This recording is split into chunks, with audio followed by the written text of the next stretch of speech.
Assalamu alaikum. I am Shiza, and today I will be conducting this interview with a personality who may not need any introduction. We have known her as the CEO of 3 companies along with Second Passport World. I will be introducing you to Ms. Sehar Tarar. Assalamu alaikum. Assalamu alaikum, Thank Shiza. you so much for joining me here today. I have prepared special questions for you, which may be a little different from what you've been usually asked, and as a woman, I think it will be easier to understand them.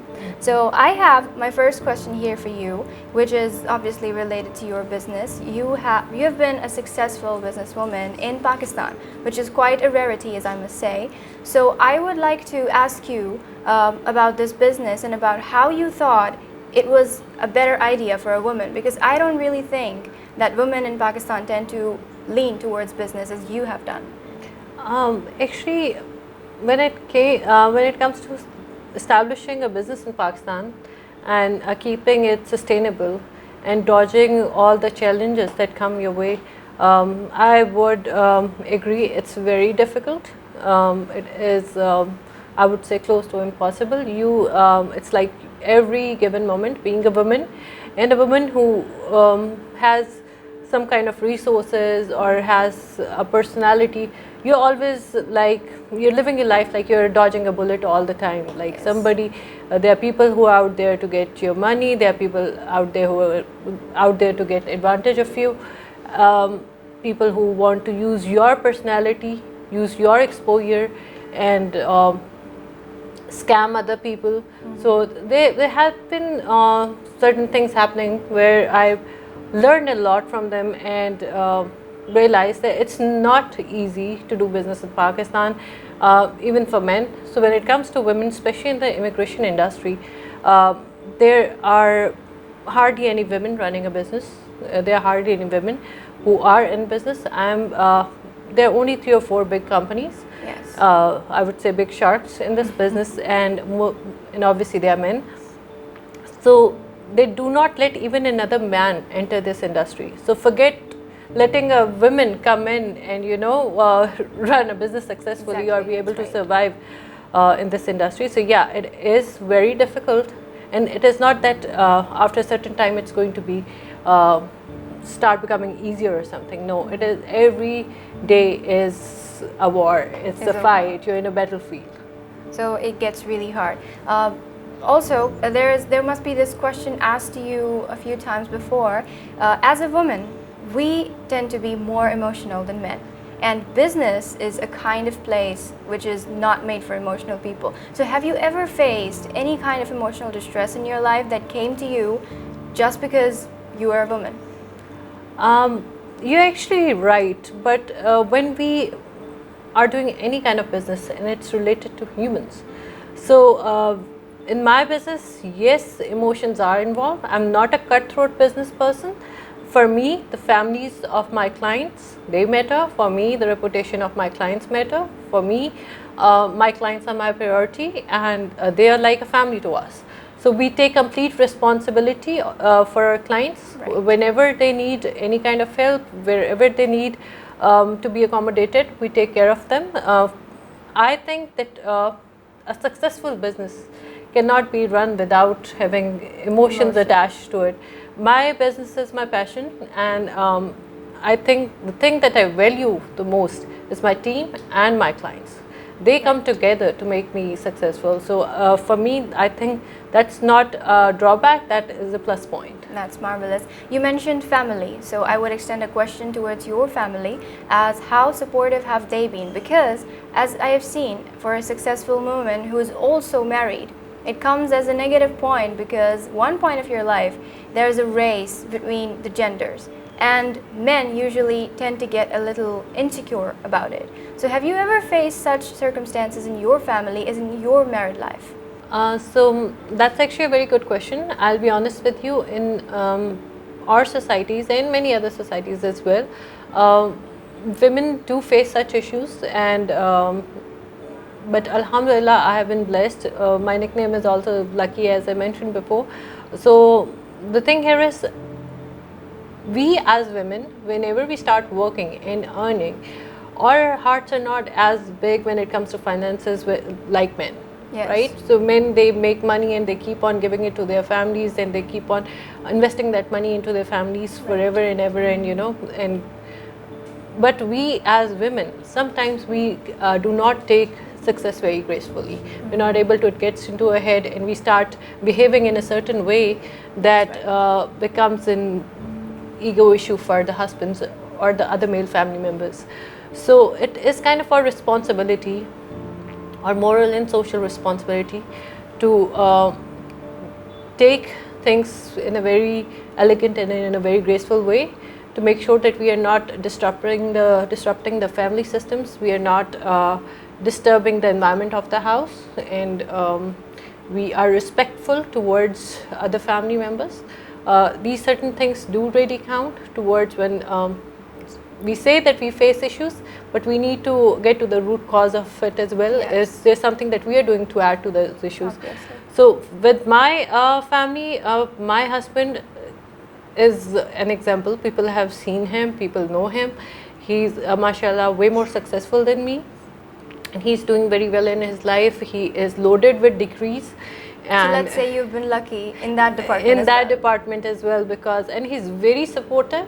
Sometimes people do come to him, sometimes people do come with even certain negative views, but he knows me very well. He understands my personality, he understands what I can do and what I cannot do. He is very clear about those things. He knows what are my limits, what are my boundaries.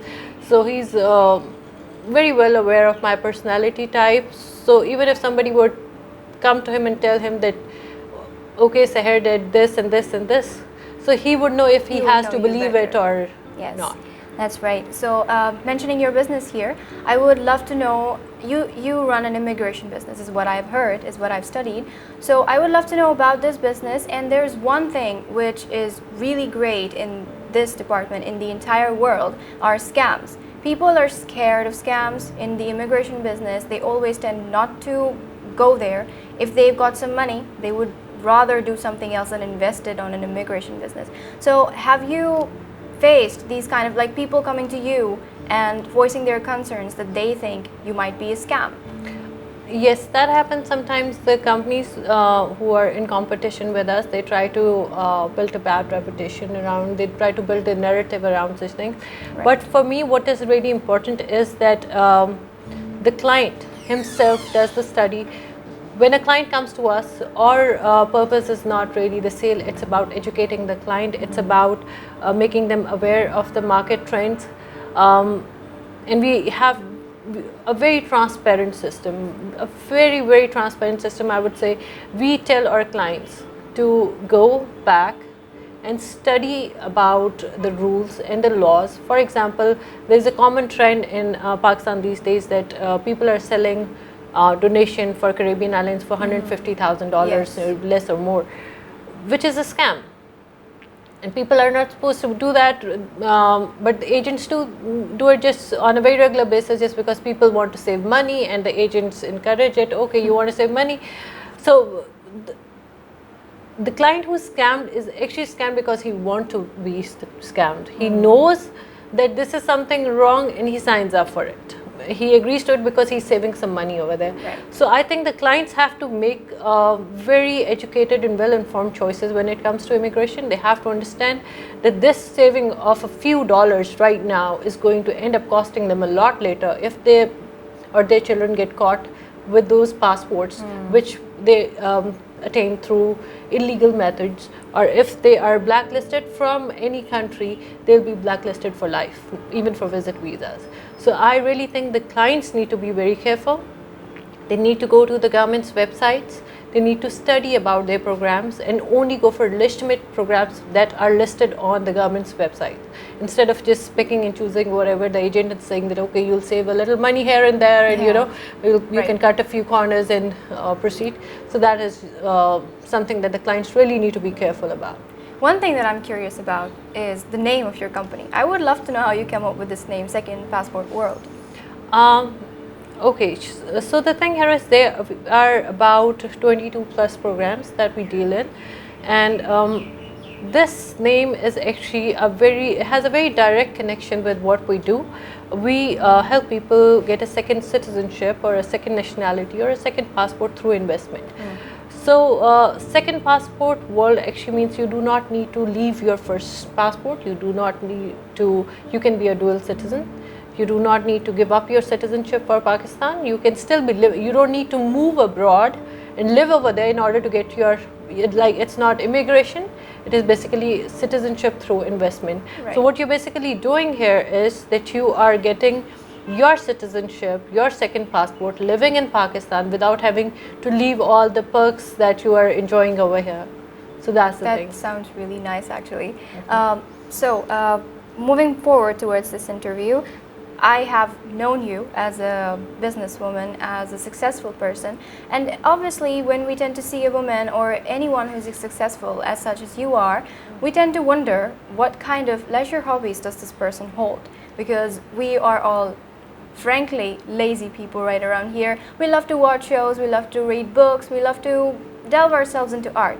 So people usually wonder if a person like this, who barely has time to do anything, but if that person gets to have some time, what kind of shows or what kind of books would they be reading? So do you have some recommendations?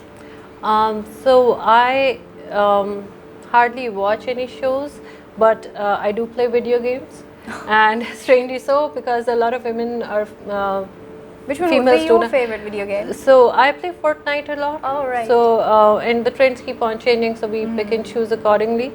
And but the thing is, not a lot of women play video games, so people, not a lot of people know that I play video games. That is something that I like to do once I have some time for myself. I like to read books, but books that help me advance my skills, that give me knowledge about the business, the trends, and other than that, I like to travel, and that is why it has a lot of relevance with my business as well. So me and my husband, we like to travel a lot. All of us are US citizens. So even my daughter, she's 2 years old, and she has visited more than 36 countries already. That's amazing. She's going to turn 2 on 4th of August. So she has already traveled more than 36 countries now. So that shows how much we travel and how much we love to travel. And I really think that anything would come back but time. So you need to enjoy your time, you need to enjoy your life, and you need to invest in traveling. And God has made a wonderful world. You need to see, if not all of it, at least some part of it, for sure. At least some part of it. So you mentioned about your business and about different countries, as I must say. So I have heard your business extends towards many countries, but there's one which I would like to mention here, and I would like to ask you about Portugal. And I'm curious to know that what kind of benefits would people get if they get to invest in that country specifically? So actually it's a European country, so you get visa-free access for the time frame that you're getting the golden visa for Portugal. You get a visa-free access to 26 Schengen states. Yes, the investment trends are really in favor of Portugal. It's the 6th most strongest passport in the world. USA and Canada are visa-free on it, which is not really with a lot of passports. And there's free education, free healthcare for your children. Then you don't even have to go live there forever. It's just 7 days in a year. So for 2 years you get your temporary residency. Then for 3 years you get a permanent one, and that it converts into your passport in future. It is a really good option because it's not very expensive, first thing, and very few European countries give their passports. Portugal is one of them till the trends change, because a lot of European countries did have an option to give the passport at the end, but they kind of stopped it. So Portugal is the only country that is offering a passport after you complete your residency time. And the investment requirement starts from 280,000 euros, goes up to 500 plus. I think it is a pretty good option for people who want to get a European citizenship. Other than that, there are really some good options in UK. There are certain options for Canada. People should look towards such option, and USA, because these are the countries, the first world countries that we want to go live in, and we are more comfortable with. So we have to see what is the client more comfortable with. There are certain trends which the agents build. They build those trends. For example, they'd start selling one country and then you'll hear that they started selling, there's a trend for another one. That is just because of the incentives that they get. So do not go by the agent-based market trends. Do not go by, okay, this person got this passport, so I'm going to get this one as well. Do your research and see what is suitable for your family.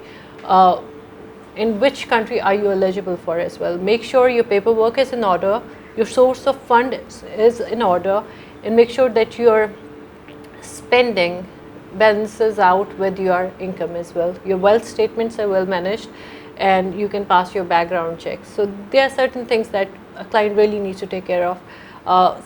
Most of us get visas rejected, most of us get to have face different issues related to immigration. Yes. But mainly the things that they do not do properly is the paperwork, and then the sources of funds is not managed. If they're not satisfied with where the money is coming from, you're not going to get a visa. So that's right. You mentioned trends, so I would like to extend that questions towards trends, because the world is ever changing. We know that the trends of different countries may be changing, like this one is favorable in conditions of investment and the business. So how do you keep an eye on those trends, on different ever-changing trends of countries? How do you keep an eye on those? So there are laws that keep on changing. There are updates that for example, if you're an iOS user, if something would change, you'll get a notification. Yes. You'll come to know about it. So they're applying a certain patch, or they're going to upgrade something, so you would come to know about that. This is our business, and we are very vigilant about the changes that are going on. We are very watchful of the trends. For example, Portugal. In Portugal, you were able to buy a residential property before in main cities. Now that has been changed, like Lisbon and Porto, you have to buy a commercial property, or it has to be a hotel apartment kind of thing. In the same way, Turkish citizenship, it was the cost used to be, the investment requirement was 250K before. Now it's changed to 400K this year. Right. On 12th of July, June actually. So trends are something that are picked on the basis of changes in law, and there are two types of trends. I would make it clear over here. One is a trend that is just because of the change of the law and what is suitable for the families. Right. And then there's another kind of trend that is shaped by the agents. So if they're getting more incentive from a certain government, they'll start pushing the clients towards it. So don't be very watchful of that, be very careful of that, and make sure that you end up landing in a country that has a very secure future of investment and lifestyle for your children and your family. Right. So we have our basic concerns answered here. And I would also like to mention, before I met you, I really thought you were an intimidating personality, but that has been cancelled out right now. So you mentioned traveling. I would like to take this conversation to a little leisure terms. So you mentioned traveling. What has been your favorite country to travel so far? To be honest, before I would always say USA. I love living in USA. I enjoy my life over there. I built my career over there. I have the same company over there. I have the same company in Dubai as well.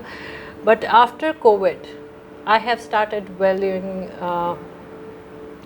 the worth that travel and the pleasure that travel brings to you. So every country is different, and